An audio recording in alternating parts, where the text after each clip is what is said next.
الحمد لله رب العالمين والصلاة والسلام الأتمان الأكملان الأدومان المتلازمان على سيدنا وحبيبنا وشفيعنا ومولانا نبينا محمد وعلى آله الطاهرين وأصحابه الغر الميامين ومن تبعهم بإحسان إلى يوم الدين.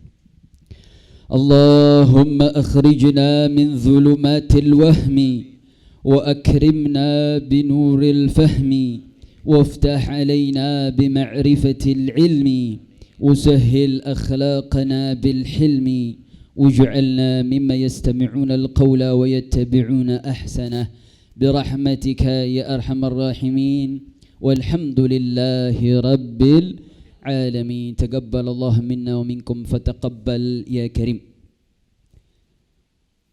سيادة الحبائب الشرفاء وسعادة العلماء الفضلاء وجميع الحاضرين الأحباء الأعزاء رحمكم الله.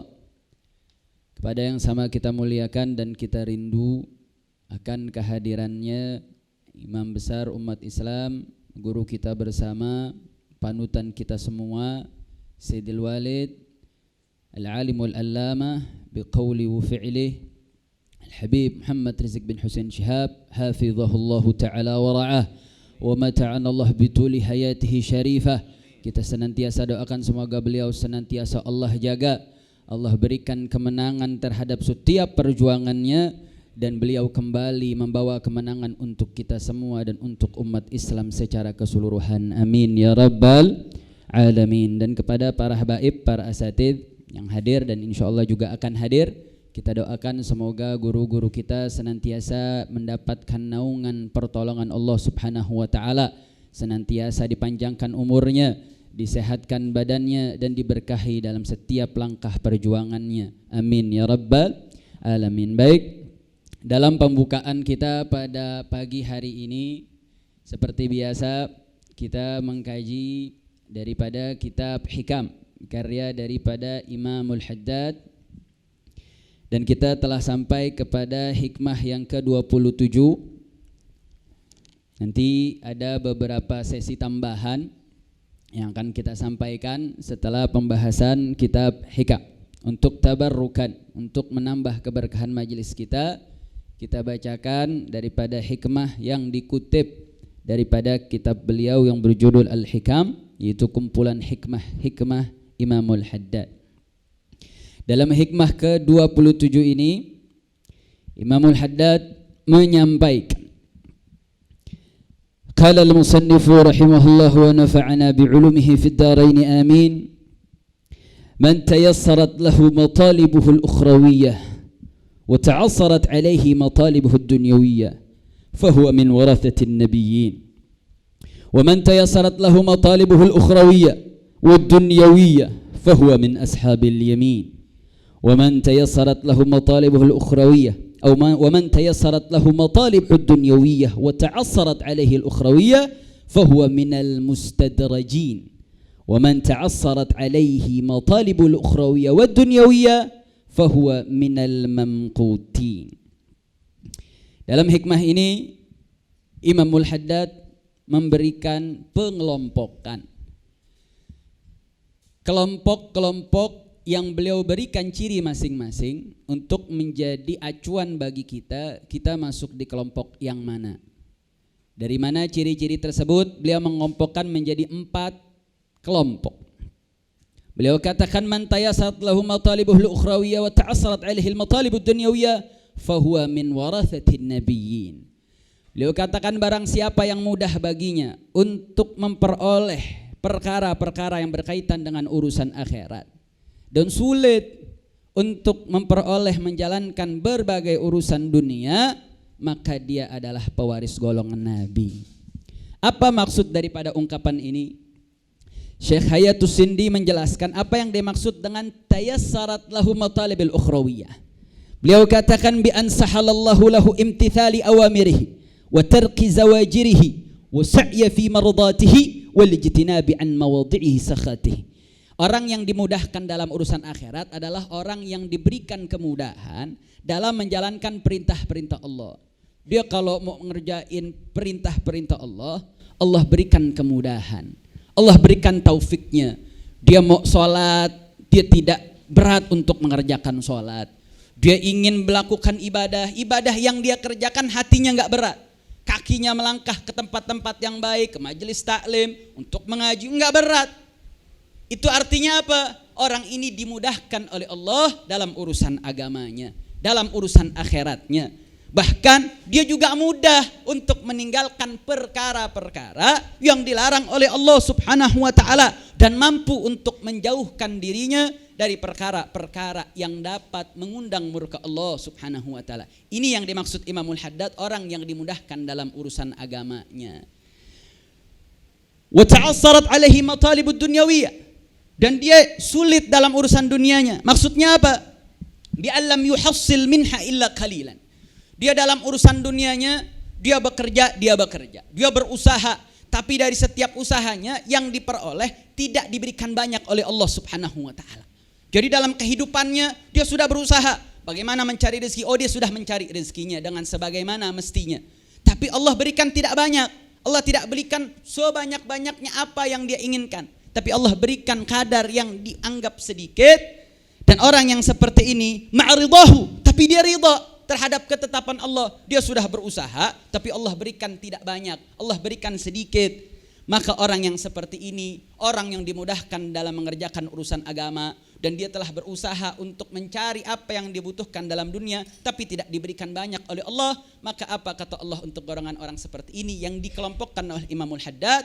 Fahum atau fahuwa min warathatin nabiyyin. Mereka lah sekelompok yang masuk golongan pewaris para nabi. Karena para nabi, bagaimana mereka mudah mereka untuk mengerjakan hal-hal yang berkaitan dengan ukhrawiyah, karena mereka adalah utusan Allah. Mereka dengan langkah kakinya, dengan para sahabatnya, para pengikutnya, mereka menyontohkan kepada kita dengan mampunya mereka menjalankan perintah-perintah Allah. Mereka manusia sama seperti kita, tapi mereka mampu untuk melakukan perintah-perintah Allah yang mungkin saat ini kita anggap itu perkara yang berat, perkara yang sulit. Dan dalam kehidupan duniawianya, bahkan Nabi Muhammad SAW, sebagaimana diabadikan dalam burdah yang kita baca, bagaimana Nabi SAW dengan begitu luar biasanya, dengan kedekatannya kepada Allah Subhanahu wa ta'ala, Nabi lebih memilih untuk hidup dengan sedikit. Bahkan dalam salah satu riwayat, tatkala Sayyidatuna Fatimah Zahra datang menemui Nabi membawa sebuah roti. Saat dibawa, sang ayah bertanya, ini apa? Sang anak menjawab bahwa aku tidak mungkin untuk memakan roti ini kalau kau tidak dulu memakannya ya Rasulullah sallallahu alaihi wasallam. Apa jawab Nabi? Ini makanan pertama kali masuk ke dalam lontong tenggorokanku sejak 3 hari aku tidak makan. Artinya apa? Nabi pimpinan negara yang begitu luar biasa, Nabi memilih untuk hidup untuk dalam keadaan yang sulit. Nabi bukannya miskin, tapi Nabi memilih keadaan dalam kekurangan. Kenapa? Karena Nabi merasa dengan sikap tersebut lebih mendekatkan dirinya kepada Allah Subhanahu wa ta'ala. Maka enggak heran Sayyidatuna Aisyah mengatakan awwalu bid'atin dhaharat ba'da wafatin Nabi sallallahu alaihi wasallam asy-syiba. Bid'ah yang pertama kali muncul setelah wafatnya Rasulullah adalah rasa kenyang. Bagaimana umat Nabi Muhammad setelah berakhirnya masa keemasan berhidup bergelimpangan dengan kenikmatan dunia, sehingga dia makin jauh, makin hari dia tinggalkan daripada syariat Allah untuk mengejar dunianya. Nabi kita telah mencontohkan, ya, Nabi kita mengajarkan kita bagaimana bersikap zuhud. Bagaimana di dalam burdah dikatakan Nabi sudah ditawarkan harta, Nabi sudah diberikan malaikat Jibril datang menemui Nabi untuk menjadikan Jabal Uhud menjadi emas, untuk menjadi hartanya Rasulullah sallallahu alaihi wasallam. Tapi Rasulullah menjawab dengan jawaban yang begitu luar biasa. Apa jawaban Rasulullah? Bagaimana nabi-nabi sebelumku, yaitu nabi-nabi ulil azmi yang mengalami berbagai cobaan, mereka mampu untuk menjalankannya dengan sebaik-baiknya sehingga mereka mendapatkan sisi yang tinggi di sisi Allah Subhanahu wa taala. Bagaimana aku Bagaimana aku malu kalau jika aku hidup dalam keadaan yang begitu luar biasa nikmat. Sedangkan nabi-nabi sebelumku berjuang dengan kesabaran. Maka sepatutnya aku tidak ingin kalah dengan nabi-nabi terdahulu. Aku ingin berjuang dengan kesabaran. Aku ingin berjuang dengan pengorbanan. Dan itulah yang dipilih oleh Rasulullah Sallallahu Alaihi Wasallam. Sehingga saudara, barang siapa dalam kehidupan kita sehari-hari Allah berikan kemudahan kita untuk sholat wajibnya, sholat sunnahnya, mengerjakan amal-amal. Allah berikan kemudahan, fashkur, syukurilah. Dan saat kita melakukan ibadah, tapi dalam kehidupan dunia kita sulit, la tahzan, janganlah kau bersedih dan bersyukurlah. Kenapa?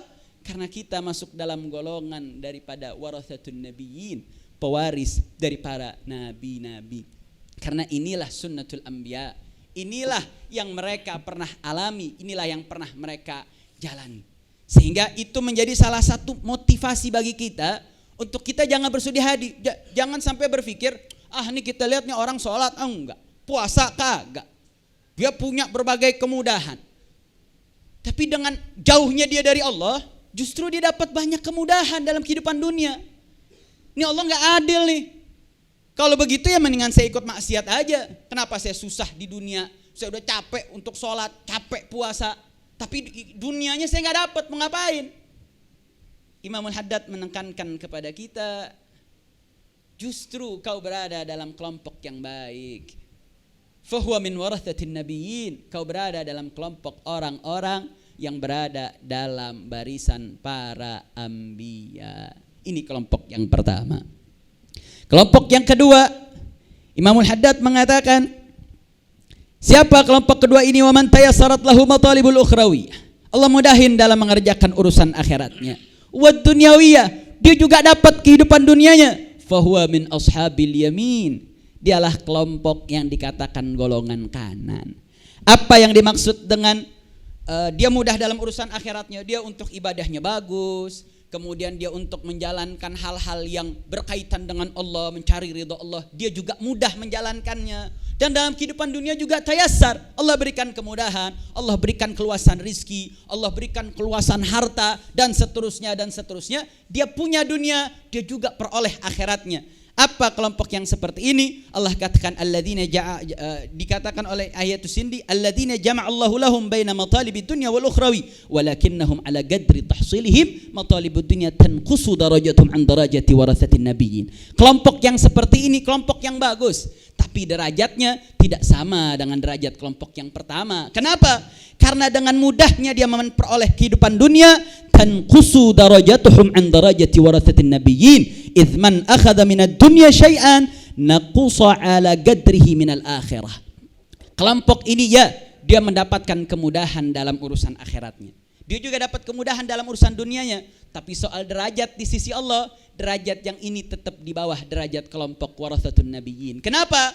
Karena Imam Hayatus Sindi mengatakan orang yang memperoleh urusan dunia tanqusu darajatuhum, derajatnya akan turun an darajati warathatin nabiyyin. Dia lebih lemah, lebih sedikit di bawah daripada warathatin nabiyyin. Kenapa? Man akhadha minad dunya syai'an, barang siapa yang mengambil sebagian dari dalam urusan dunia, naqusa ala qadrihi minal akhirah, maka dia akan turun derajatnya di sisi akhirat atau di sisi Allah Subhanahu wa taala. Nah, ashabul yamin ini diambil dalam surat Al-Waqi'ah. Nah, para ulama, salah satunya Imam Al-Jauzi menggambarkan apa sih yang disebut ashabul yamin, golongan kanan. Apa makna golongan kanan yang diinginkan Allah di dalam Al-Quran? Imam Jauzi dalam kitabnya Zadul Masir fi ilmi tafsir, beliau menyebut kelompok yang pertama adalah annahumul ladzina kanu ala yamini Adam hina ukhrijat dzurriyyatuhum min sulbih. Yang disebut ashabul yamin ini adalah kelompok yang tatkala diciptakan oleh Allah Subhanahu wa taala, dia berada di sebelah kanan sisi Nabi Adam alaihissalam. Artinya mereka memang kelompok orang-orang yang baik yang mendapatkan kelebihan dari Allah Subhanahu wa taala. Ini yang disebut ashabul yamin yang dimaksud Allah dalam Al-Qur'an. Ini menurut pendapat Ibn Abbas dalam riwayatnya. Atau ulama kedua mengartikan apa itu ashabul yamin? Annahumul ladzina yu'tawna kutubahum bi aymanihim. Ini adalah kelompok orang-orang yang nanti ketika berkumpul di padang mahsyar, mereka dikasih catatan ibadah selama hidup di dunia itu dari sebelah kanan. Artinya tanda-tandanya dia akan masuk ke dalam kelompok orang-orang yang akan masuk ke dalam surganya Allah Subhanahu wa taala. Ini yang dimaksud sebagai ashabul al-yamin. Ini pendapat Imam Dhahak dan Imam Qurtubi, dua ulama mufassir yang menafsirkan Al-Qur'an. Pendapat yang ketiga mengatakan annahumul ladzina kanu mayamin ala anfusihim ay mubarakin. Artinya ashabul yamin adalah orang-orang yang memang dalam kehidupannya dapat keberkahan. Dan ini sesuai penafsirannya dengan apa yang dimaksud oleh Imamul Haddad. Artinya dia urusan akhiratnya berkah, dikasih kemudahan oleh Allah, dan urusan dunianya pun Allah beri keluasan. Ini pendapat ini yang mungkin menjadi salah satu rujukan Imamul Haddad mengelompokkan makna ashabul yamin. Karena beliau mengatakan orang yang dimudahkan urusan dunianya, dimudahkan juga urusan akhiratnya. Ini adalah kelompok kategori ashabul yamin atau ashabul mubarakin. Kelompok orang-orang yang diberkahi kehidupan dunianya, begitu juga diberkahi kehidupan akhiratnya. Atau pendapat ulama lain yang mengartikan ashabul yamin, annahumul ladzina ukhidhu min syiqqi adamil aiman. Nah, kalau ini dalam penciptaannya. Jadi dalam menurut pendapat ulama ini, yaitu Zaid ibn Aslam mengatakan bahwasanya manusia itu dari awal penciptaannya sebagaimana diketahui telah tercatatkan bagaimana dari dia mulai lahir sampai dia wafat, kehidupan sudah semua tercatat fi lauhil mahfuz. Nah, kelompok-kelompok itu ada yang ashabul yamin, ada ashabul yasar. Ashabul yamin ini memang dia dalam rentetan kehidupannya dia akan menjadi orang-orang yang baik, yang mendapatkan kemudahan dalam dunia, juga mendapatkan kemudahan dalam akhirat. Ini menurut pendapat Zaid ibn Aslam. Atau pendapat ulama yang lainnya mana ashabul yamin, annahumul ladzina manzilatuhum anil yamin. Artinya dia derajatnya itu ada derajat yang di sebelah kanan. Artinya apa? Derajat orang-orang baik. Itu pendapat yang dikutip oleh Maimun ibn Mihran, salah satu ulama besar dari kalangan tabi'in. Yang keenam, annahum ahlul jannah. Maksudnya ashabul yamin adalah mereka-mereka yang menjadi penghuni-penghuni sorga kelak. Artinya dia kehidupan dunianya dimudahin, kehidupan akhiratnya juga mudah. Dan kehidupan akhiratnya digunakan untuk, atau kehidupan dunianya digunakan untuk mendapatkan kebahagiaan di akhirat kelak. Sehingga dunianya justru menjadi ladang dia untuk mendapatkan ridha Allah dan Rasulnya. Dan pendapat yang ketujuh, annahum ashabul manzilatir rafi'ah. Atau mana ashabul yamin bisa juga diartikan adalah kelompok orang yang mendapatkan derajat tinggi, baik derajat tingginya di dunia maupun derajat tinggi di akhirat, dengan ibadah yang mudah saat di dunia dan kemudahan juga mendapatkan kehidupan duniawiyahnya. Dan yang terakhir, annahumul ladzina yu'khadhu bihim dzatal yamin ilal jannah. Artinya inilah kelompok-kelompok yang mereka akan diambil oleh Allah Subhanahu wa taala menjadi kelompok yang berada di sebelah kanan dan masuk ke dalam surganya Allah Subhanahu wa taala. Secara kesimpulan, ashabul yamin yang bisa diartikan dalam nas daripada Imamul Haddad adalah kelompok orang baik yang mana dia mendapatkan keluasan dalam mengerjakan dunianya maupun dalam mengerjakan kehidupan kebutuhan akhiratnya. Tapi derajatnya tidak menyerupai atau menyamai derajatnya warathatun nabiyyin. Kenapa? Karena dia ya tamatta bimata'atid dunya. Tamattu'nya dia itu menjadi turun derajatnya daripada derajat warathatun nabiyyin. Tapi soal kemuliaan tetap dalam kelompok orang yang mendapatkan kemuliaan Allah Subhanahu wa taala. Baik, yang ketiga. Kelompok yang ketiga adalah yaitu kelompok wa man tayassarat lahu matalibud dunyawiyah. Duniawiyahnya dia mudah mendapatkan.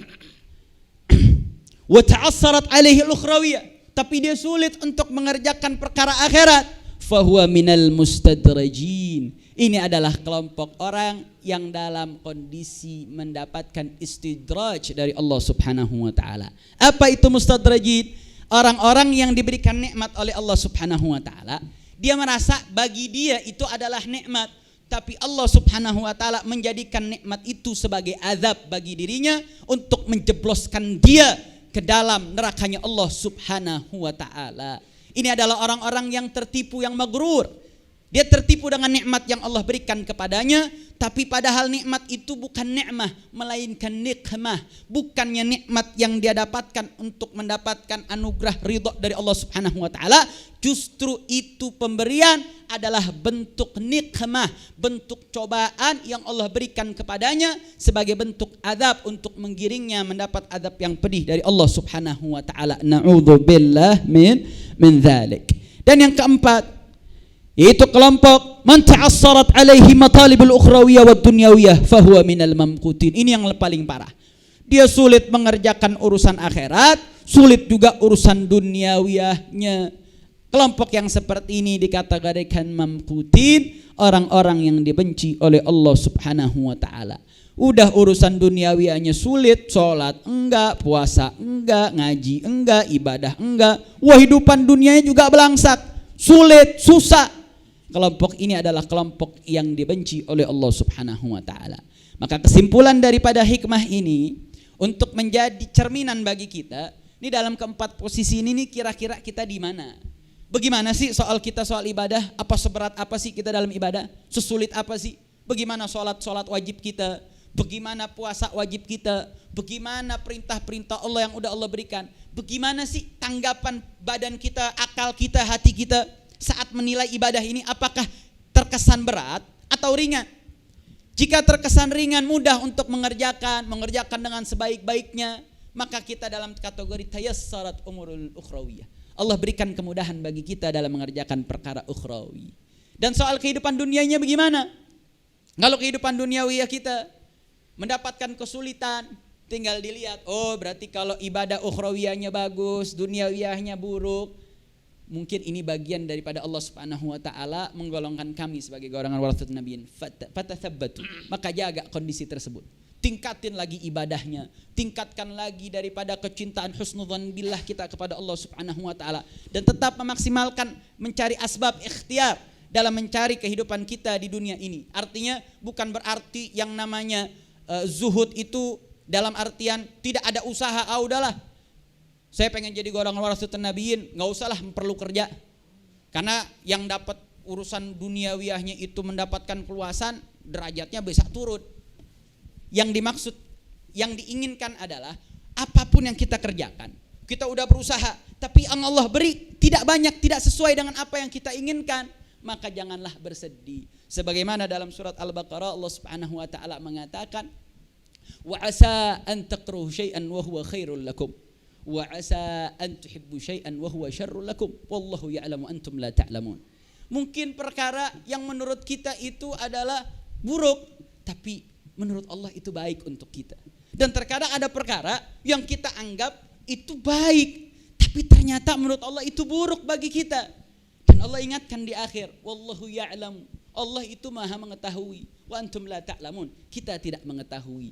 Artinya perkara yang sudah kita ikhtiarkan dengan sebaik-baiknya, namun hasilnya tidak sesuai dengan apa yang kita inginkan, apa yang kita kehendaki, maka yakinilah apa yang Allah tetapkan, apa yang Allah kehendaki itu pasti yang paling baik.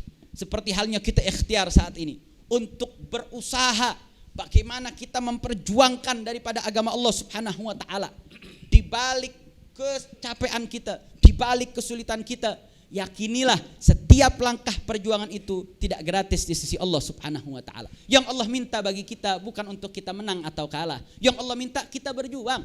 Bagaimana dalam perjuangan itu yang menjadi penilaian kita di sisi Allah Subhanahu wa taala. Allah enggak minta menilai kita kapan kita menang, kapan kita kalah, bukan itu yang akan dihisab oleh Allah Subhanahu wa taala. Tapi bagaimana sikap kita dalam memperjuangkan agama Allah, dalam membela Allah Subhanahu wa taala, itu merupakan mi'yar, menjadi parameter yang akan menjadi penilaian kita di sisi Allah Subhanahu wa taala. Yang diminta oleh Allah adalah untuk berjuang, bukan kita untuk menang atau kalah. Maka perjuangan kita tidak akan pernah berakhir. Perjuangan kita akan terus maju, dan kita akan terus taat dengan komando guru kita Al-Habib Muhammad Rizik bin Husain Syihab. Setelah ini saya akan membahas satu pembahasan yang berkaitan dengan perjuangan umat Islam, sehingga ini menjadi pijakan bagi kita semua dalam menyikapi segala pergolakan yang terjadi dalam politik di kita punya negeri. Kita perlu lihat dulu bagaimana sih sudut pandang agama yang dipahami oleh para ulama, sehingga itu menjadi pijakan bagi kita dalam mengambil langkah. Dan ini juga menjadi bentuk keyakinan kita. Ternyata langkah-langkah yang diambil oleh para ulama kita, terutama di bawah naungan imam besar kita itu, semua rujukannya adalah rujukan syariat. Maka dalam kali ini judul yang kita berikan, tujuan kepemimpinan dalam perspektif Islam. Karena yang kita lihat saat ini seakan-akan setelah putusan MK yang melegitimasi kecurangan yang terjadi di kita punya negeri ini, seakan-akan dalam hati para pejuang umat Islam mengatakan, ya udah selesai ini perjuangan kita nih, udah habis, mau gimana lagi? Seakan-akan udah hancur lah, udah selesai perjuangan kita. Nah, seakan-akan mengatakan bahwa kepemimpinan seseorang itu adalah menjadi satu tujuan utama. Ini tujuan gak kesampaian, ya berarti hancur udah perjuangan kita. Maka tadi kenapa kita minta bacakan daripada Medan Juang, yang kita perjuangan itu adalah mencari ridha Allah. Nah, mencari ridha Allah Subhanahu wa taala itu banyak jalannya, banyak caranya. Nah, kenapa kemarin para ulama kita itu totalitas dalam perjuangannya untuk memenangkan pasangan yang telah dipilih dalam ijtima ulama, karena melihat ini adalah kendaraan yang mampu untuk dinaiki untuk mencapai tujuan kita, mencari ridha Allah. Apa ridha Allah yang kita cari? Melawan kezaliman. Artinya ini adalah kendaraan, bukan tujuan. Tujuannya apa? Nyari ridha Allah, bukan kendaraannya. Logikanya sekarang ada yang tinggal di Bogor, kita mau ke Megamendung nih dari Jakarta. Kemudian saat mau jalan ke Megamendung, tujuannya apa? Mau ke pesantren Megamendung. Rumah kita di Petamburan. Oh, kendaraan buat sampai ke Megamendung itu biasanya naik kereta. Tahu-tahu kereta hari ini anjlok relnya. Tapi tujuan kita nih mau ngaji nih. Apakah tujuan kita sekedar mau naik kereta atau ke Megamendung? Tujuannya mau ke Megamendung. Maka kalau naik kereta nggak bisa, ya cari kendaraan lain. Ada motor ya naik motor dong. Ada mobil ya naik mobil. Jadi yang menjadi tujuan bukan keretanya, tapi tujuannya adalah sampai ke Megamendungnya. Yang kita cari dalam berjuang saat ini bukan memenangkan sosok Prabowo jadi presiden terus selesai perjuangan, bukan. Tujuan kita adalah mencari ridha Allah. Bagaimana cara mencari ridha Allah? Dengan melawan kezaliman. Nah, cara melawan kezaliman untuk menggapai ridha Allah tersebut ada kendaraannya. Nah, ini satu kendaraan mogok nggak bisa jalan, bukan berhenti jalannya untuk capai ridha Allah, karena ridha Allah ghayatun la tutrak, tujuan hidup yang nggak boleh ditinggal. Bukan karena tidak ada kendaraan terus tujuan kita nggak dapat, rugi kita. Yang kita cari ridha Allah, bukan yang dicari kendaraannya. Sehingga kalau orang yang berjuang karena Prabowo Sandi, maka perjuangan dia akan sia-sia. Tapi kalau orang berjuang karena Allah dan Rasulnya, walaupun dalam perjalanan perjuangannya tidak sampai terhadap target yang dia acukan, maka tetap dia menjadi seorang yang mendapatkan kemenangan. Kenapa? Karena yang dicari adalah ridha Allah. Itu yang perlu ditekankan. Dan itu adalah perspektif Islam. Karena yang kita diminta oleh Allah Subhanahu wa taala adalah menjalankan syariatnya agar kita mencapai daripada ridha Allah Subhanahu wa taala. Maka di awal pembahasan ini saya akan mengutip satu ungkapan yang kemarin cukup rame beredar tapi dalam bahasa Indonesia, yaitu ungkapan dari Imam Ahmad ibn Hanbal. Beliau menjelaskan di saat Imam Ahmad ibn Hanbal di zaman beliau, saat itu kekuatan Mu'tazilah itu menguasai pemerintahan. Dan salah satu pemikiran yang menjadi corak Mu'tazilah adalah mengatakan bahwa Al-Quran itu makhluk. Artinya kita tidak bahas secara panjang tapi secara garis besar saja, bahwasanya pendapat Mu'tazilah mengatakan Al-Quran atau kalam Allah itu adalah sesuatu yang baru yang diciptakan. Sedangkan pendapat kita Ahlussunnah wal Jamaah mengatakan Al-Quran itu kalam Allah. Ini kita nggak berbicara Al-Quran secara bentuk mushafnya, tidak. Ini kita berbicara kalamallahnya. Itu yang menjadi titik perbedaan antara Ahlus Sunnah dengan Mu'tazilah. Mu'tazilah mengatakan kalamallahnya itu adalah sesuatu yang baru, makhluk. Sedangkan kita pendapat Ahlus Sunnah wal Jamaah mengatakan kalamullah itu qadim, tidak memiliki titik permulaan. Nah, kita tidak masuk dalam soal perdebatan itu, tapi saat itu Mu'tazilah mengambil alih ke pemerintahan sehingga dia mampu untuk memaksa dengan kekuatan negara untuk menekan siapapun, terutama para ulama, untuk meyakini keyakinan mereka bahwasanya Al-Quran adalah makhluk. Dan saat itu Imam Ahmad ibn Hanbal termasuk ulama yang mendapatkan kekerasan yang dilakukan oleh pemerintah di bawah kekuasaan Mu'tazilah untuk mau meyakini bahwasanya Al-Quran adalah makhluk. Sehingga saat itu banyak ulama yang dipenjara, dibunuh, disiksa hanya untuk meyakini, mengimani pendapat Mu'tazilah yang mengatakan Al-Quran itu makhluk. Nah, Imam Ahmad ibn Hanbal itu tokoh saat itu, menjadi rujukan yang selalu diminta mauqifnya di gimana, posisi antum seperti apa. Karena salah satu dalam diceritakan dalam kitab Safahat min Sabrul Ulamanya Syekh Abdul Fattah Abu Ghuddah, saking luar biasanya Imam Ahmad ibn Hanbal. Waktu itu ada cerita salah satu murid, ini luar biasa, saya tidak ceritakan ceritanya. Cuman suatu ketika murid ini dia tinggal di salah satu kontrakan. Kemudian karena ini murid kesayangan Imam Ahmad ibn Hanbal, kemudian saat bergerak Imam Ahmad ibn Hanbal, jadi setiap Imam Ahmad ibn Hanbal jalan itu rame muridnya, bisa ratusan yang ikut. Sampai-sampai ketika datang berkunjung tersebut, Imam Ahmad ibn Hanbal datang ke kontrakan murid yang sedang sakit, itu saking menjadi kemuliaan Imam Ahmad ibn Hanbal, setiap kata-kata Imam Ahmad ibn Hanbal lagi menjenguk muridnya itu dicatat sama murid-murid sama orang di sekitarnya. Dan itu menjadi satu adab dan menjadi salah satu budaya di zaman Imam Ahmad ibn Hanbal dan murid-muridnya, dimanapun syekhnya berada, dimanapun dia berada, selalu bawa pulpen dan tulisan untuk mencatat setiap kata, bukan saat ngajar saja. Dalam kehidupan sehari-harinya dicatat, bahkan catatan-catatan itu akhirnya menjadi kitab-kitab di kemudian harinya. Artinya Imam Ahmad ibn Hanbal itu jadi tokoh, saking begitu diagungkannya, itu yang murid yang tadi ngontrak, yang bayar segala macam, gara-gara tukang kontrakannya didatengin Imam Ahmad ibn Hanbal, itu setelah pulangnya Imam Ahmad ibn Hanbal, ini murid cerita, sejak saat itu saya nggak pernah lagi bayar kontrakan, tiap hari dibeliin makanan enak, tiap hari dikasih selimut, dikasih kasur, sampai-sampai saya nggak pernah nih dirawat seperti ini, bahkan sama Aba Umiani nggak pernah begini katanya. Saking luar biasanya sosok Imam Ahmad ibn Hanbal, cuman gara-gara menjenguk orang ini sampai dimuliakan sama sang punya rumah. Artinya Imam Ahmad ibn Hanbal ini tokoh yang sangat disegani dan menjadi representatif umat saat itu. Nah, karena kondisi ini seakan-akan kebenaran Ahlus Sunnah wal Jamaah yang diyakini dan saat itu menjadi mayoritas, seakan-akan ini kebenaran menjadi hilang. Sehingga ditanyalah oleh salah satu orang kepada Imam Ahmad ibn Hanbal melihat fenomena yang saat ini terjadi. Apa yang dikatakan? Ya Aba Abdillah, awala tara al-haq kaifa dhahara alaihi al-batil.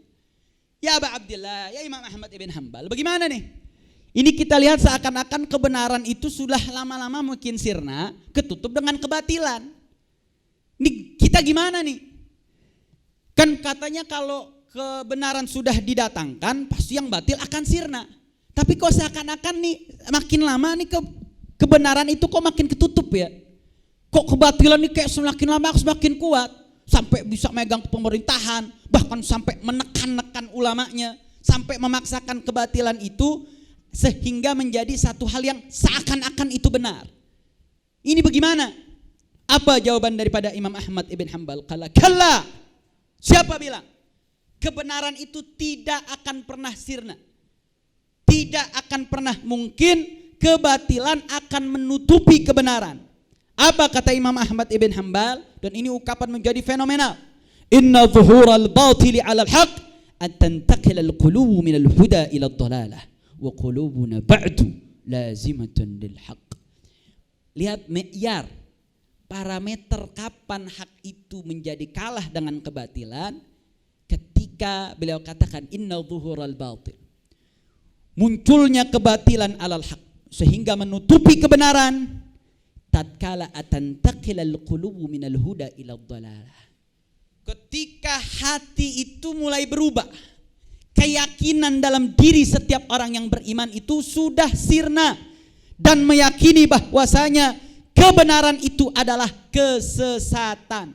Ketika hati-hati ulamanya, hati orang-orang yang beriman, di dalam hati mereka, dalam keyakinan mereka, mereka telah meyakini bahwa yang benar itu batil dan yang batil itu benar, maka saat itu baru yang hak telah gugur. Sedangkan kata Imam Ahmad ibn Hanbal, wa qulubuna ba'd, sedangkan hati-hati kami para ulama lazimatun lil haq, tetap dalam kebenaran. Selama itu masih ada dalam hati orang yang beriman, di dalam hati para ulamanya, maka tidak akan pernah yang batil mengalahkan yang hak.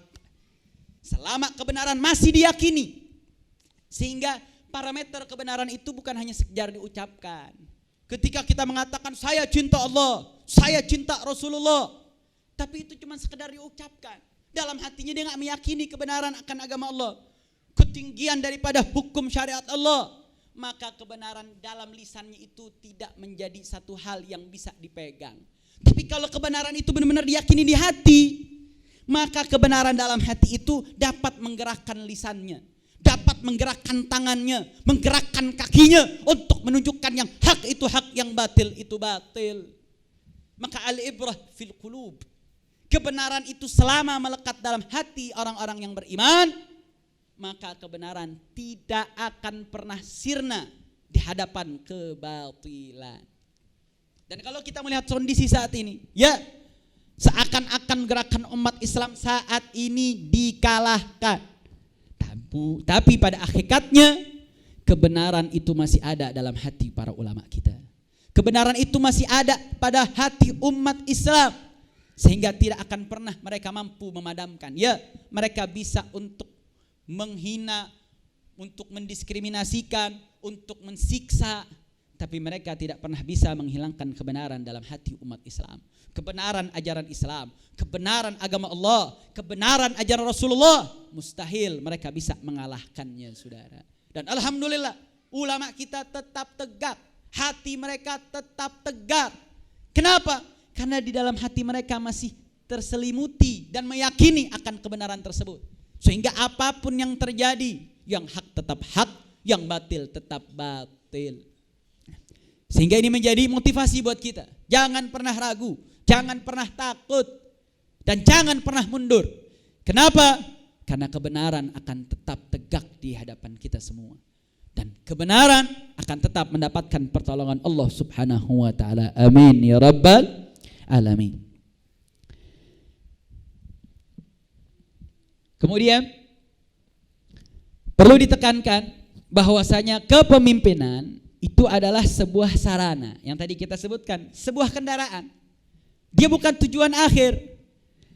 Dalam salah satu ungkapan dikutip dalam kitab Imamatul Uzma Inda Ahli Sunnah wal Jamaah, ini sebuah kitab merupakan hasil disertasi dari seorang ulama. Beliau mengutip ungkapan dari para ulama dan memberikan satu konklusi. Beliau katakan al-imamatu wal hukmu fil Islam wasilatun la ghayah. Kepemimpinan merupakan sebuah wasilah, sarana, la ghayah, bukan tujuan. Wasilatun ila maqasidin muayyanah yastati'u al-imamu bima lahu min salahiyati khassah ay yuhaqqiqa wa yablugha ma ya'jizu an bulughihi ahad al-muslimin. Jadi tujuan kepemimpinan itu, kenapa sih Allah mewajibkan atau Allah mensyariatkan dengan melalui lisan Nabi Muhammad SAW, dan apa yang Nabi lakukan saat di kota Madinah dengan membentuk sebuah negara? Tujuannya adalah karena negara itu digunakan dalam Islam menjadi wasilah perantara untuk apa? Ila maqasidi muayyanah, untuk tujuan-tujuan tertentu. Yastati'ul imamu bima lahu min salahiyatin khassah, dengan posisinya sebagai seorang pemimpin mampu membuat undang-undang, mampu membuat suatu sifat yang memaksa untuk menjalankan perintah Allah Subhanahu wa ta'ala, yang mana perintah-perintah ini tidak bisa dijalankan oleh perpribadi orang-orang. Ayyuhaqqiq wa yablugh ma ya'juzu an bulughi ahadil muslimin. Yang tujuannya untuk merepresentasikan. Makanya pemimpin dalam sudut pandang Islam itu bukan musyarri', bukan yang membuat undang-undang, tapi munaffidhan li syariatillah, yang menjalankan syariat Allah, yang mengakomodir syariat Allah untuk tegak di negeri ini. Itu representatif dan intisari daripada kepemimpinan yang disyariatkan dalam Islam. Sehingga tujuan adanya syariat, bagaimana tujuan-tujuan ini dapat terlaksana.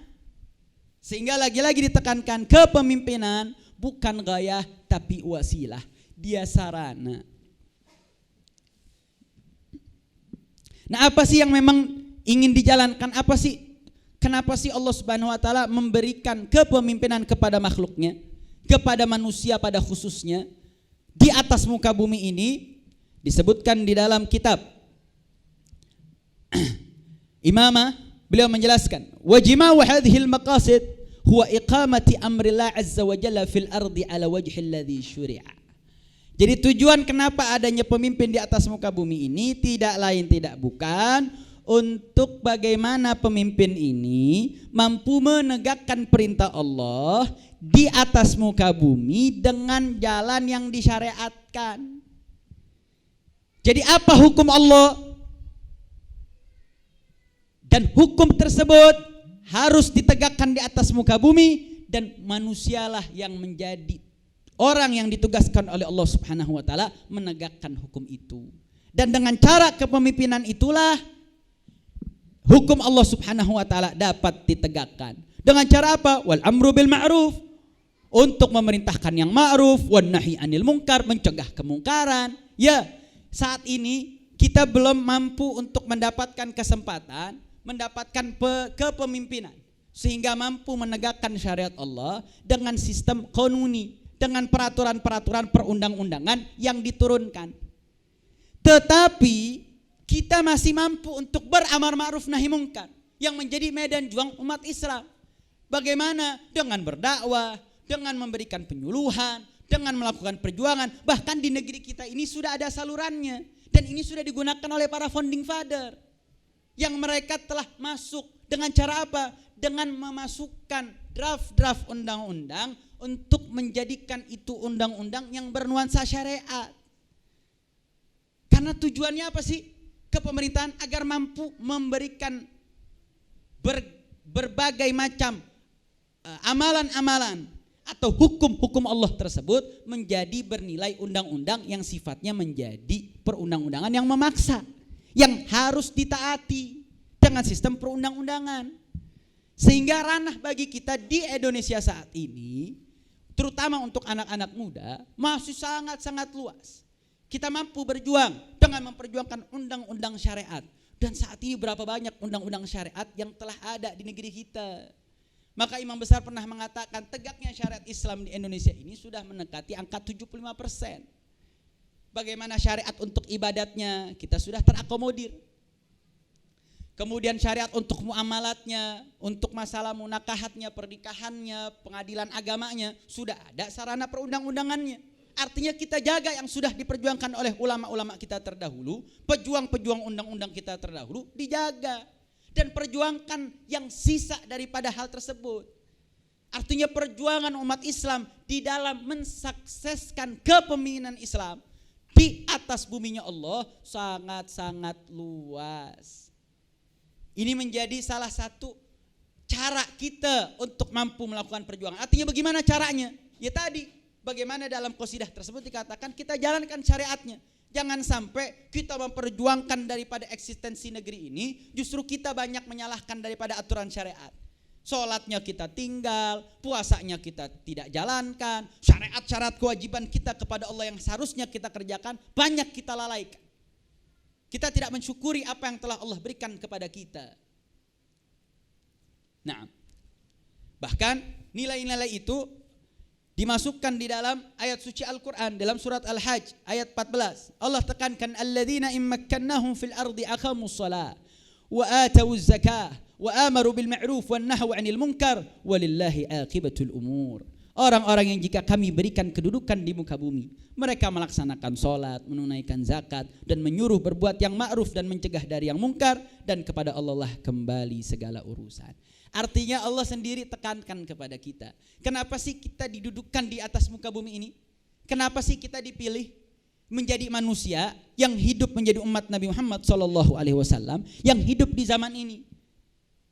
Artinya pemilihan kita menjadi seorang manusia itu ada taklif, ada pembebanan, ada yang Allah cari dari kita. Kan mungkin aja kita dijadiin semut oleh Allah, mungkin aja kita dijadiin binatang atau tumbuhan. Kenapa sih kita dijadiin manusia oleh Allah Subhanahu wa taala? Apakah tujuan kita cuma untuk hidup, makan, minum, nikah, punya anak, mati, selesai? Apakah tujuan itu yang Allah minta dari kehidupan kita? Kenapa Allah nggak jadiin aja kita hewan? Kenapa Allah nggak jadiin aja kita binatang? Apa sekadar itu Allah ciptakan kita?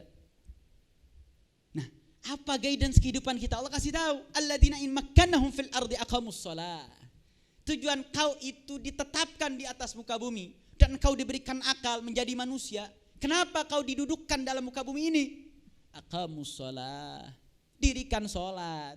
Artinya jalanin dong syariat Allah. Wa atawuz zakat. Tunaikan zakatmu. Wa amaru bil ma'ruf, serukan kemakrufan. Artinya hidup itu bukan cuma sekedar makan, tidur, mati, selesai lah. Beban itu bukan juga cuma hanya milik ulama yang punya ilmu lah.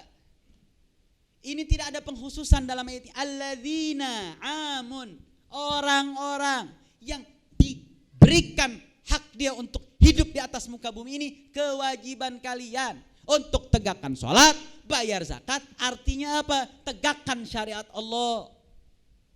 Kenapa yang disebut oleh Allah sholat dan zakat? Karena representatif. Aqamus sholah itu bainana wa bainallah.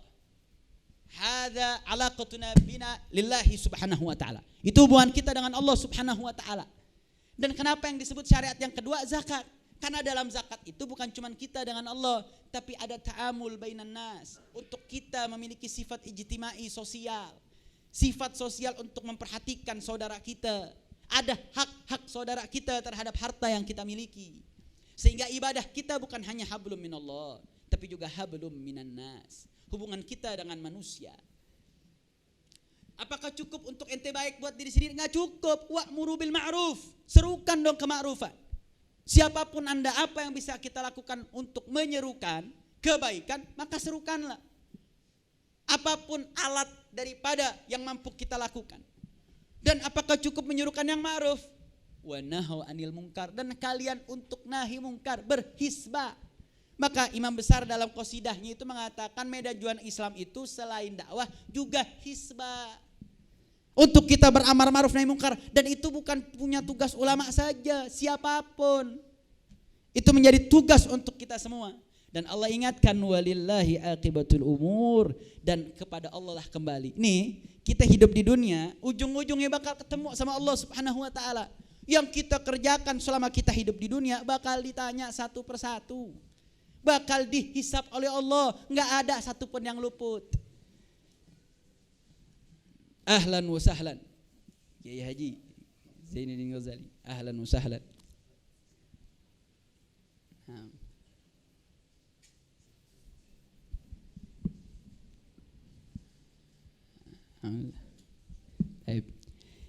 Sehingga Allah ingatkan kepada kita. Allah sudah menyebutkan kepada kita apa tujuan kita hidup di dunia dan apa yang harus kita lakukan, dan Allah ingatkan kita akan kembali. Walillahi aqibatul umur. Karena kepada Allah kita akan segala urusan akan dikembalikan. Artinya semua yang kita kerjakan enggak akan luput dari Allah Subhanahu wa taala. Mungkin saat ini misalkan di negeri kita keadilan bisa luput, tapi di hadapan Allah tidak akan pernah bisa luput, saudara. Karena Allah akan menggambarkan, menjamblangkannya. Apapun Allah akan paparkan di hadapan kita semua. Tidak ada yang luput. Mungkin di hadapan orang kita bisa untuk menutupinya, tapi di hadapan Allah Subhanahu wa taala tidak satupun mampu kita tutupi.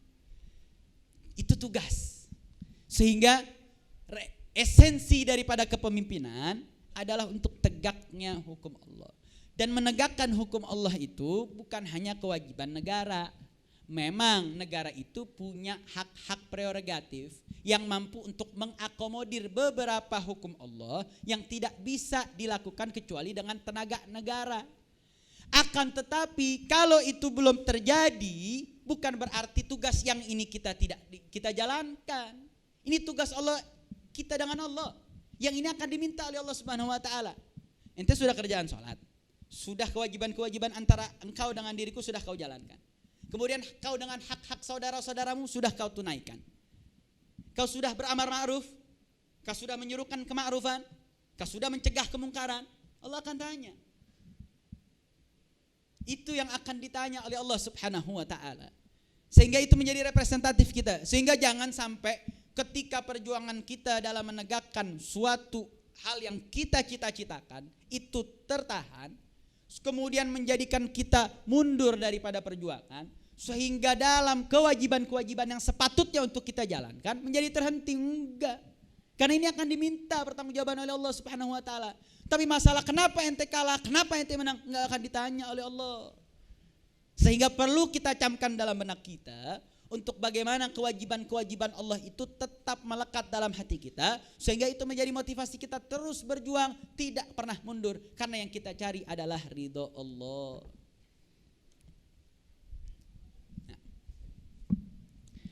Dan ada ungkapan menarik dari Imam Ibn Taimiyah, Syekhul Islam.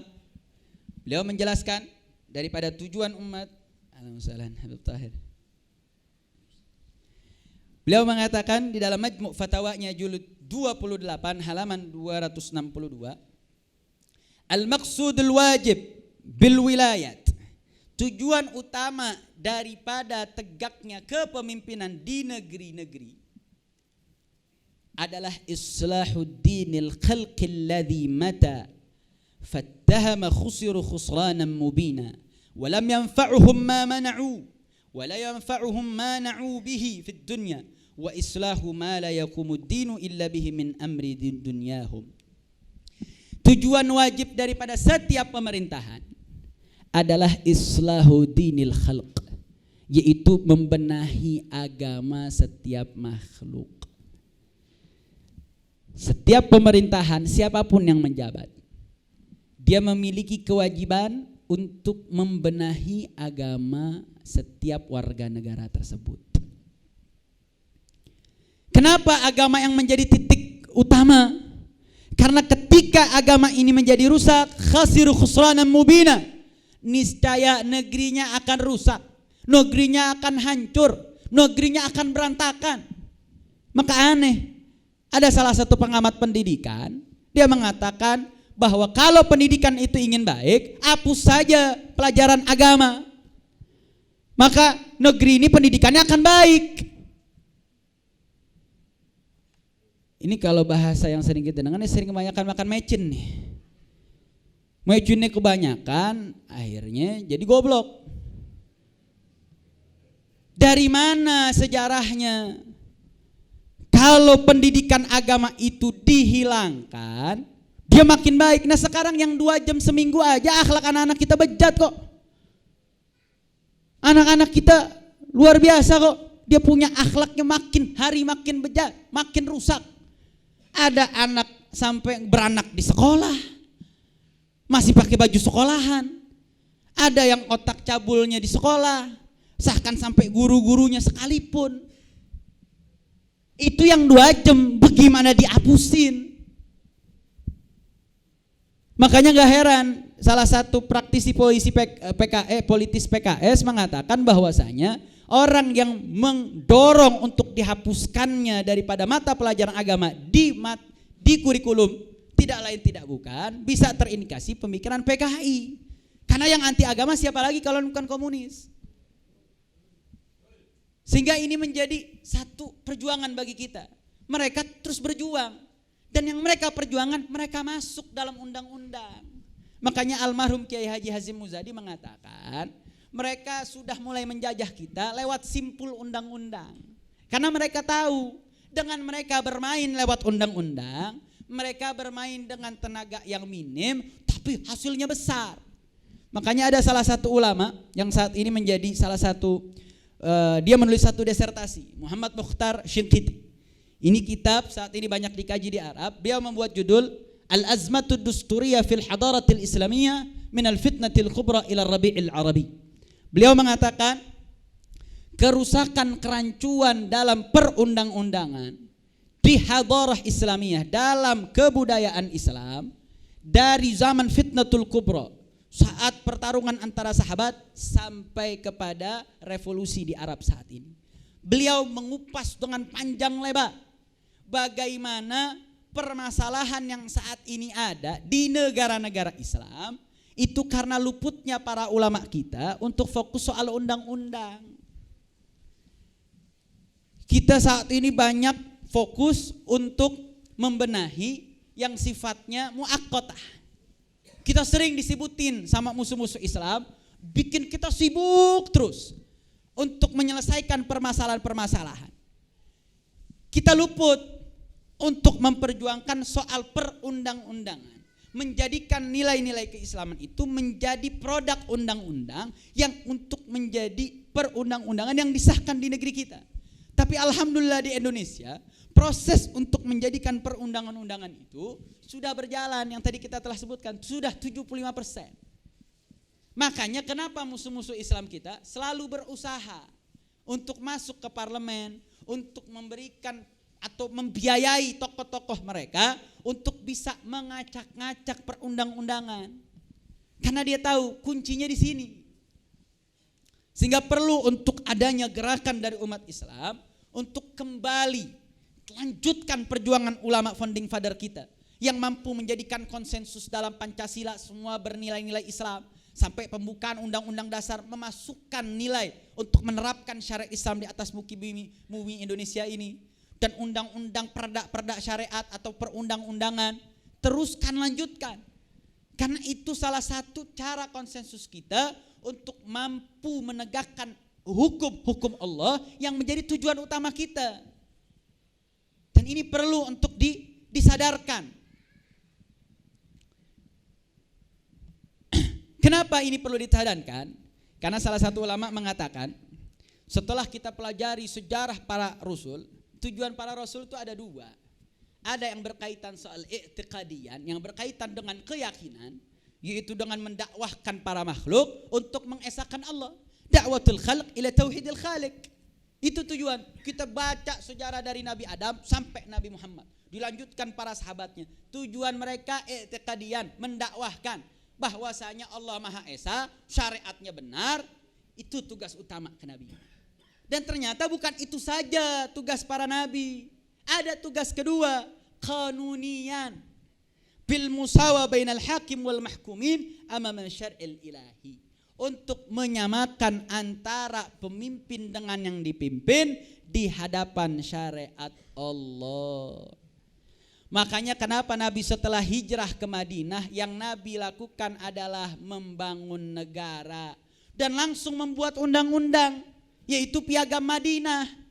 Ditetapkan Piagam Madinah dengan 52 poinnya, tidak lain tidak bukan agar semua baik pemimpin maupun yang dipimpin punya sesuatu yang menjadi acuan. Apa acuannya? Acuannya adalah perundang-undangan, di mana sandaran undang-undang tersebut kembali kepada masadirul ahkamul Islam, yaitu Al-Quran, As-Sunnah, dan masadirul ahkam yang lainnya. Artinya apa? Menciptakan sistem pemerintahan yang terdapat di dalam sistem pemerintahan tersebut sesuatu yang menjadi acuan untuk ditaati semua kalangan tanpa membedakan. Kalau bahasa sekarang istilahnya negara hukum. Negara harus taat dengan hukum. Cikal bakal itu sudah Nabi SAW terangkan, saudara. Makanya para tokoh-tokoh rijalud daulah, para pengkaji negara kenegarawanan, baik muslim non muslim, mereka menekankan bahwa daulah kanuniyah, negara hukum pertama di atas muka bumi ini adalah Daulah Madaniyah, negara yang dibangun oleh Rasulullah Sallallahu Alaihi Wasallam. Artinya apa, saudara? Yang ingin ditekankan, jangan ajarkan umat Islam untuk memiliki rasa bernegara. Sifat cara bernegara dalam umat Islam itu sudah kami ketahui, sudah dicontohkan oleh Rasulullah. Karena yang mengajarkan kenegaraan pertama kali di atas muka bumi ini adalah Rasulullah Sallallahu Alaihi Wasallam. Nabi yang ajarkan kepada kita.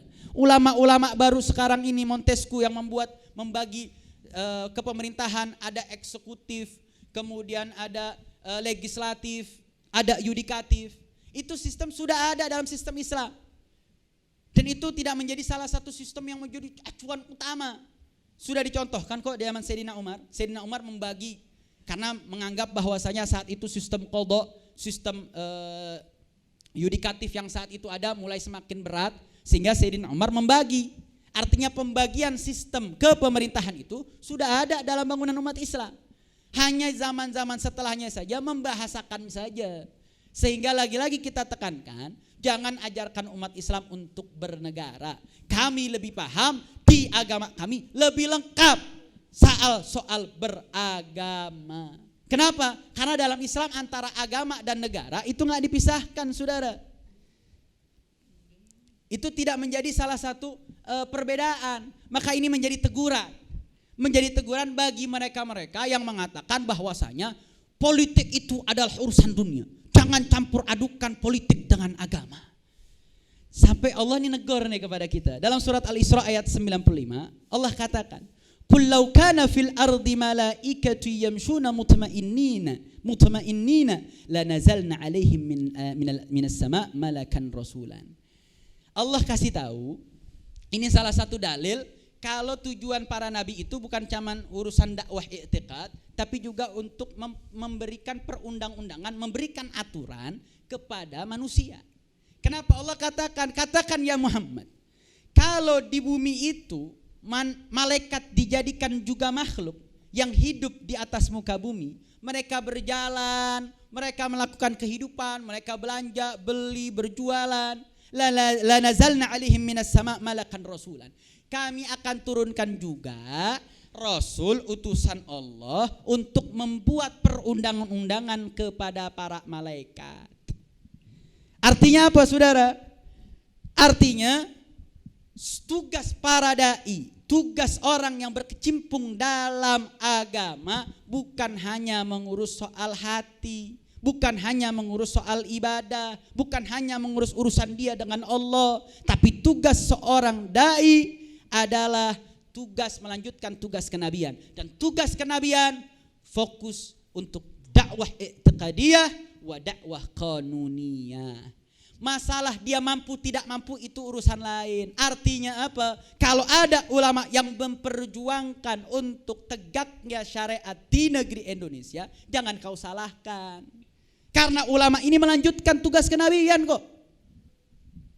Ulama ini melanjutkan tugas para nabi, yang mana itu dilakukan oleh Rasulullah Sallallahu Alaihi Wasallam. Nah, karena para ulama mengatakan Islam itu dinun waqi'iyun. Islam itu agama yang mengikuti realita. Artinya mengikuti agama yang mampu sesuai dengan segala realita. Yata'amal ma'a bashar la malaikah.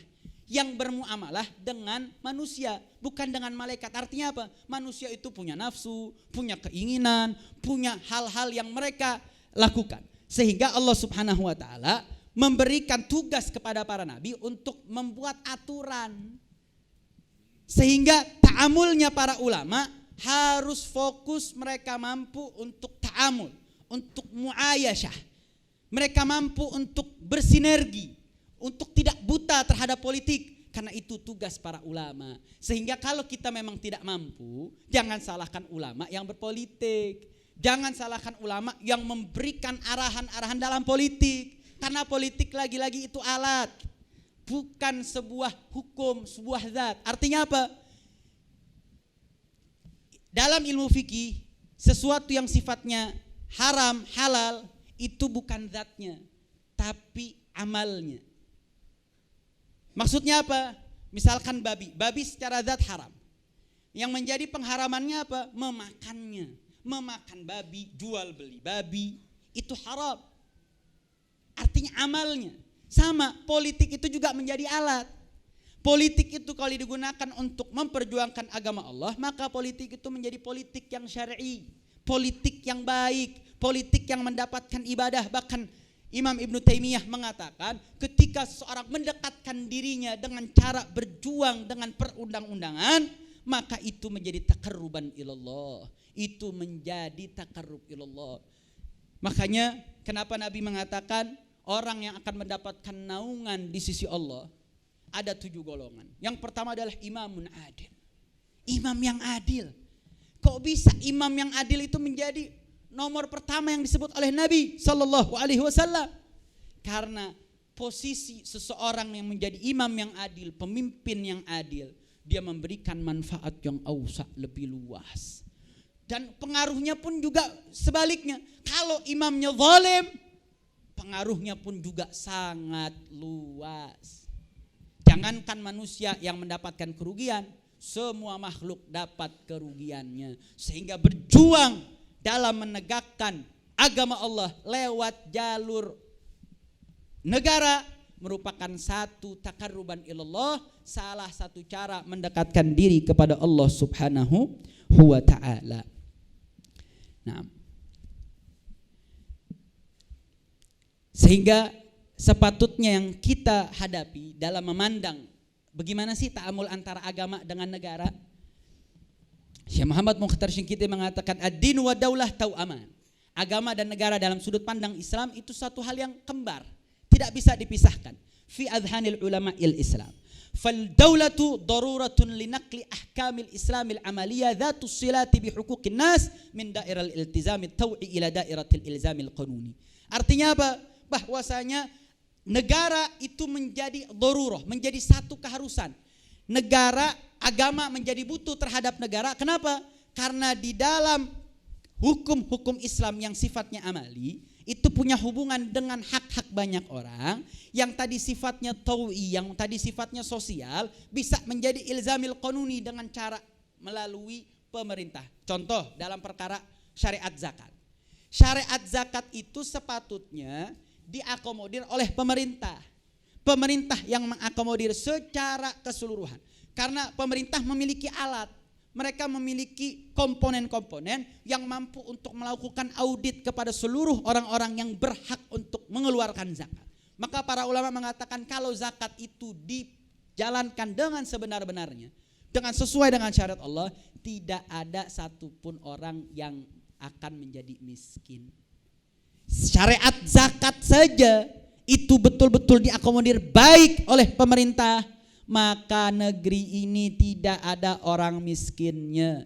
Terbukti ketika syariat ini benar-benar dijalankan, ketika Umar ibn Abdul Aziz, ketika kacaunya daulah Bani Umayyah, dia menjadi khalifah dan menjalankan hukum Allah dengan sebenar-benarnya, akan menjadikan negara sebagai alat penerapan hukum agama Allah.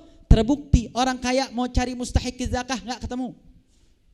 Yang tadi tahun pertama masih mustahik, tahun kedua mulai berubah, sampai tahun ketiga sudah menjadi yang mengeluarkan zakat, bukan lagi mustahiquz zakat. Itu kepemimpinan daripada Umar bin Abdul Aziz nggak lama. Banyak yang mengatakan kalau tidak salah seperti umur daripada khalifahnya Sayyidina Abu Bakar 2 tahun 3 bulan. Cuman 2 tahun 3 bulan tidak ada orang miskin yang menerima zakat, bahkan sudah berzakat. Itu baru dalam satu syariat zakat saja. Dan ini menggunakan tenaga pemerintah. Sehingga menjadi satu kewajiban yang dimaksud kebutuhan agama terhadap negara sisi ini nih. Negara menjadi fasilitator untuk mensyariatkan menjadi perundang-undangan. Sehingga pemerintah mampu mengakomodir.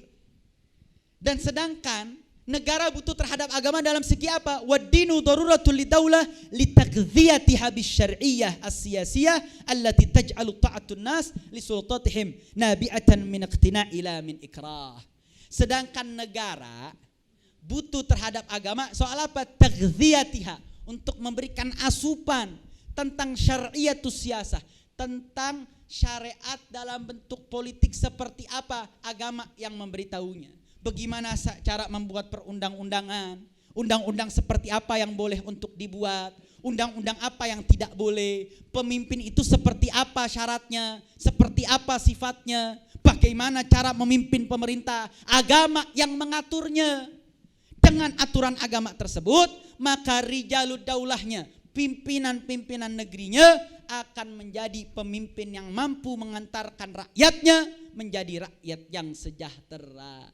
Sehingga keterkaitan agama dengan negara, keterkaitan yang gak bisa dipisahin. Agama butuh negara, negara butuh agama. Kenapa agama butuh negara? Karena ada ajaran-ajaran, amalan-amalan yang tidak bisa diterapkan kecuali dengan tangan pemerintahan. Begitupun juga negara. Negara bisa menjadi negara yang baik dengan asupan-asupan dari nilai-nilai agama yang mampu menjadikan para pimpinan agama, pimpinan negaranya menjadi pemimpin yang baik.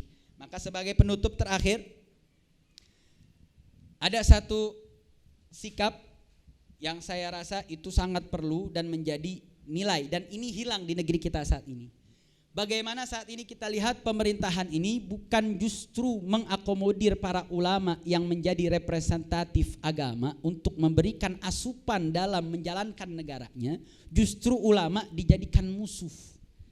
Ini menjadi titik kesalahan di saat kita, kepemimpinan kita saat ini. Saya menulis dalam tesis saya angkat tesis ini tentang politiknya Imam Juwaini. Kenapa saya angkat politiknya Imam Juwaini? Karena Imam Juwaini ini berada dalam dua fase kepemimpinan. Dia sempat mengalami kepemimpinan yang zalim di bawah wazir yang bernama Kunduri. Dan dia juga berada dalam kepemimpinan pemimpin yang cinta ulama, yaitu Nizamil Malik. Bahkan kalau kita ceritain, itu Imam Juwaini sampai dijuluki Imam Haromen. Kenapa beliau hijrah dari Khurasan, dari negeri beliau, sampai akhirnya dari Juwen sampai beliau keliling dunia, itu karena mendapatkan kezaliman. Singkat saja ceritanya, jadi Kunduri itu salah satu wazir, dia ini Syi'i yang benci sahabat Nabi. Dia caci maki Sayyidina Abu Bakar, caci maki Sayyidina Umar, bahkan sampai dia mentajsimkan Allah. Wazir khabith. Karena saat itu kekhalifahan Daulah Abbasiyah sedang goyang, sehingga banyak pemimpin-pemimpin yang tidak baik memimpin. Dan saat itu Wazir Kunduri ini merasa posisinya bisa tergoyahkan, karena ada salah satu ulama yang mana ulama ini memiliki peranan untuk bisa menggeser posisi dia. Dia takut kalau dia akan digeser. Akhirnya dia buat satu fitnah. Dia laporkan ke pimpinan Khalifah Daulah Abbasiyah saat itu, yaitu gubernurnya Tugrul Bek. Saat itu dia minta untuk memberikan mandat kepada dirinya, karena ada isu bahwasanya ulama ini mencaci maki Asy'ariyah, mencaci maki nilai-nilai agama, sehingga mereka harus dilarang dari khutbah-khutbah mereka, dilarang dari ceramah-ceramah mereka. Akhirnya khalifah ini atau gubernur ini tanpa cek lagi, bahkan dalam beberapa riwayat berusaha ngecek tapi ditahan-tahan. Akhirnya dia mengeluarkan mandat, sampai akhirnya Kunduri ini memiliki hak, dia larang semua ulama termasuk Imam Juwaini. Ada Imam Furati, ada 4 ulama yang sangat berpengaruh saat itu. 2 sempat ditangkap, 2 lagi Imam Juwaini dan Abu Sahal ini berhasil kabur. Dan Imam Juwaini karena itu dia berhasil kabur dan keliling ke Baghdad, kemudian sampai ke Mekah, Madinah, sampai dijuluki sebagai Imamul Haramain. Artinya apa? Dia mendapatkan kezaliman karena saat itu ulama sampai di penjara, disiksa, sampai ada yang dibunuh. Setelah proses itu berhasil diselesaikan, saat itu mulailah muncul seorang sosok wazir yang baik, yaitu Nizamil Malik. Kemudian Imam Haramain disuruh pulang, diminta untuk kembali, dan Imam Haramain dijadikan tokoh negara. Nah, yang menjadi menarik apa? Imam Haramain ini sosok yang sufi. Kenapa? Dia gurunya Imam Ghazali. Dia bisa cetak ulama seperti Imam Ghazali. Imam Ghazali kitab fenomenalnya Ihya Ulumuddin. Sosok yang paling berpengaruh terhadap penciptaan atau memberikan karakter kepada Imam Ghazali adalah Imam Juwaini. Dan terbukti Imam Juwaini itu kalau ngajar ratusan, bisa sampai 300-400 murid, kalau ngomong bisa bikin nangis satu majelis. Artinya sosok yang sufi, yang la yasyukku fi sufiyati. Tapi yang menarik dalam sosok Imam Juwaini ini, selain dia menjadi sosok seorang yang mujtahid, seorang faqih usuli, dan dekat sama pemerintah, sama Nizamil Malik, dekat, sangat dekat. Tapi seorang Imam Juwaini tidak menjadikan dirinya seorang penjilat. Bukan bahkan dekat dengan pemerintah. Apa kesalahan pemerintah dia benarkan, apa yang salah dari pemerintah dia iakan. Bahkan Imam Juwaini mengkritik keras para pendahulunya yang tidak memiliki sikap yang konkret ketika untuk mengarahkan para pemimpin-pemimpinnya. Dan ada satu fikrah yang mungkin saya akan bacakan di dalam sikap Imam Juwaini, bagaimana Imam Juwaini mengarahkan bagaimana sih seharusnya pemerintah terhadap ulama, bagaimana posisinya pemerintah terhadap para ulama. Di sini beliau memberikan 3 poin, saya ambil satu saja. Pemimpin yang seperti apa dan bagaimana dan seperti apa mauqif mereka terhadap para ulama. Beliau mengatakan, beliau memberi syarat, yang menjadi seorang pemimpin pemerintahan atau pemimpin sebuah negara, dia harus sampai rutbatul ijtihad.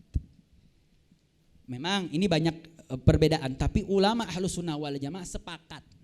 Kita kutip di sini pendapat Imam Mawardi, pendapat Imam Qurtubi, banyak ulama sepakat bahwa pemimpin itu harus punya rutbatul sampai derajat rutbatul ijtihad. Maksudnya apa? Dia mampu beristinbat langsung kepada Al-Qur'an, sumber-sumber Islam. Tapi banyak ulama mengatakan ya ini syarat-syarat terlalu tinggi lah. Imam Juwaini memberikan beberapa kemungkinan. Saya ambil kemungkinan paling terakhir, kalau pemimpinnya itu bukan seorang mujtahid. Ketika pemimpinnya bukan seorang mujtahid, artinya dia bukan mujtahid, tidak mampu untuk mengambil istinbat ahkam sendiri. Dia tidak mampu untuk memberikan jawaban terhadap informasi-informasi hal-hal terjadi yang baru. Maka apa yang harusnya dilakukan? Idza wajada fi zaman kafin dhu syahamatin wa lam yakun minal ilmi ala martabatil istiqlal wa qad istadhara bil adadi wal ansar wa 'adatihi mawatatil aqdar fahuwa al wali wa ilaihi umurul amwal wal janat wal wilayat lakin yatahattam alaihi alla yabit amra duna murajatil ulama. Beliau katakan, kalau ada pemimpin dia bukan mujtahid atau derajat ijtihadnya enggak tinggi atau bukan sama sekali bukan ulama, maka apa yang harus dilakukan? Yatahattam alaihi alla yabita amran duna murajatil ulama. Menjadi wajib bagi orang tersebut menjadi seorang pemimpin ketika dia bukan ulama, yatahattam, menjadi wajib untuk murajaatil ulama, untuk kembali kepada ulama dalam menentukan setiap qararnya. Dan yang menarik, Imam Juwaini saat itu mampu menjadi salah satu faktor mengembalikan Daulah Abbasiyah atau lebih tepatnya Khalifah Saljukiyah saat itu menjadi kekhalifahan yang kembali menjadi makmur. Artinya apa? Kalau pemimpin negeri ini ingin menjadi pemimpin yang baik dan dia bukan seorang ulama, maka posisikanlah ulama di atas pemimpinnya. Itu menjadi syarat yang tidak terbantahkan. Sehingga menjadi pesan terakhir kita untuk menyikapi, karena masih ada para asatidz saat ini yang kita akan minta nanti beberapa taujihatnya. Maka apa tugas kita saat ini? Maka tugas kita untuk mujtama, annal mujtama bihajatin ila dhawabit li sulukihi tamna' min at-tadhalum. Maka tugas kita wabil khusus kepada para dai, para muballigh, para anak-anak muda dengan senjata-senjata medsos kalian, maka sadarkan mujtama, masyarakat ila dhawabit li sulukihi, tentang batasan-batasan pribadi mereka untuk tamna'hu minat tadhalum, untuk mencegah mereka dizalimi. Sadarkan mereka apa itu kezaliman dan bagaimana sikap masyarakat untuk tetap tegar dan melawan kezaliman. Itu tugas kita kepada para masyarakat. Dan apa tugas kita kepada para rijalud daulah? Innal qadatas siyasiyin bihajatin ila dhawabit liqararatihim hatta la yaqa'u fi asarit tughyan.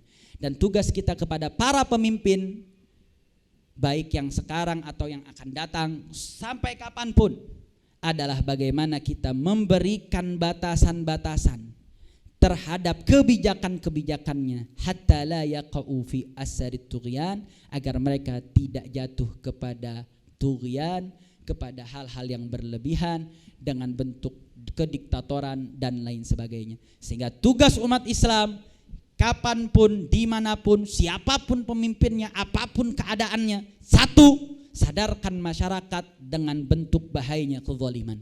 Masyarakat tidak pernah boleh diam terhadap kezaliman. Yang kedua, senantiasa kritis dan terus mengkritik dan terus mengawal siapapun pemimpinnya terhadap berbagai bentuk kezaliman dan kediktatoran, baik yang sifatnya bentuknya perundang-undangan atau bentuknya gerakan dari semua perangkat kenegaraan.